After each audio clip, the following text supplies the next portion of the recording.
I think the EU international cultural relations should be about mutual exchange and co-creation, and not only one-way cultural promotion. And it should focus always in building long-term partnerships between people, institutions, and civil society, rather than short-term cultural diplomacy.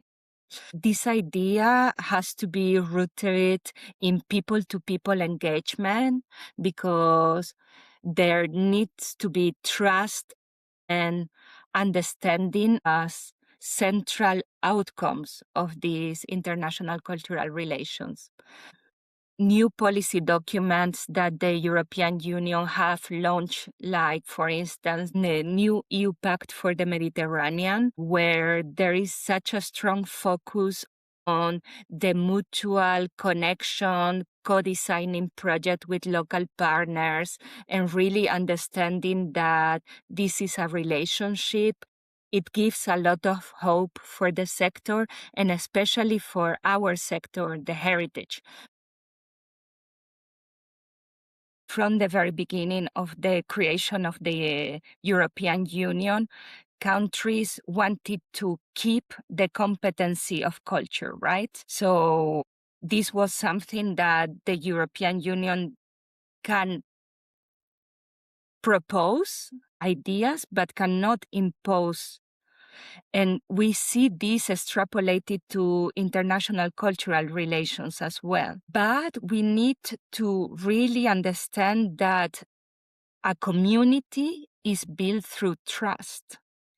And these relationships are really built from culture, from heritage in particular as well, understanding that we share a lot of things in common and that we respect also. The motto of the European Union is diversity in unity, right?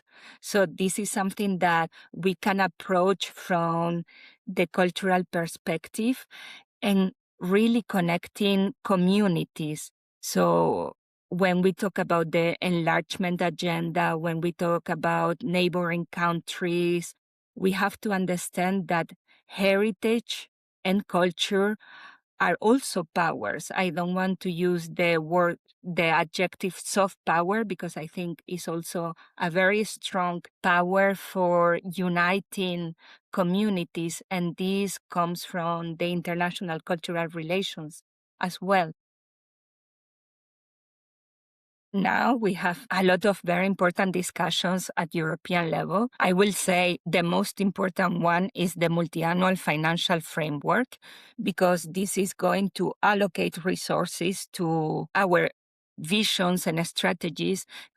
So we have a strategy for the cultural sector, and this places us in a very good position together with Agora EU to have some benefits coming from the allocation coming from the multi-annual financial framework. Inside the Culture Compass is the future revision of international cultural relations. But I think this should have been done before we went into really looking into the policy for global Europe, because that will have positioned culture also in the global context before all the global context was analyzed.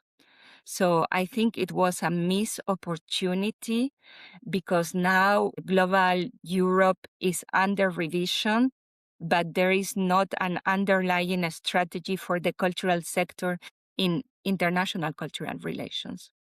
So these partnerships will be built with different agendas, and I really hope that culture will not be an afterthought. I think the EU external action has to be grounded in human rights, democracy, the rule of law, and cultural diversity.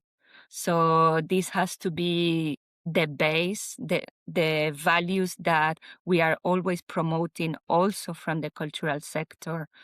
and they have to be embedded in all the external relationships of the EU, because otherwise the EU will lose credibility and legitimacy as a global actor.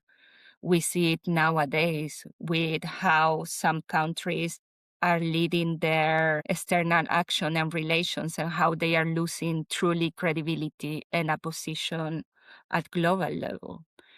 And once again, we come back to the trust. If we want to create a trust-based cooperation rather than purely transactional, it has to be at the base all these ground of values. And I think the cultural relations is what is going to help translate all these EU values into truly tangible and lived experience, rather than these abstract principles. We need focal points and coordination. So now we have the diplomatic missions, we have the delegations. So we already have an external infrastructure from the European Union level, but we need to understand how these focal points can connect not only with the institutes, but rather how other actors, for example, NGOs working in the cultural sector like Europa Nostra, more specific in heritage, but also artists in their individual capacity, the creative industries as well. So culture is such a broad sector that has so many actors that could be related to those focal points. But the important part is also understanding that there is a need to have some policy and some direction, because at the moment, everything is being done in a very organic way. And we see this when we analyze global Europe in general. There is no anchoring to culture, let alone to heritage.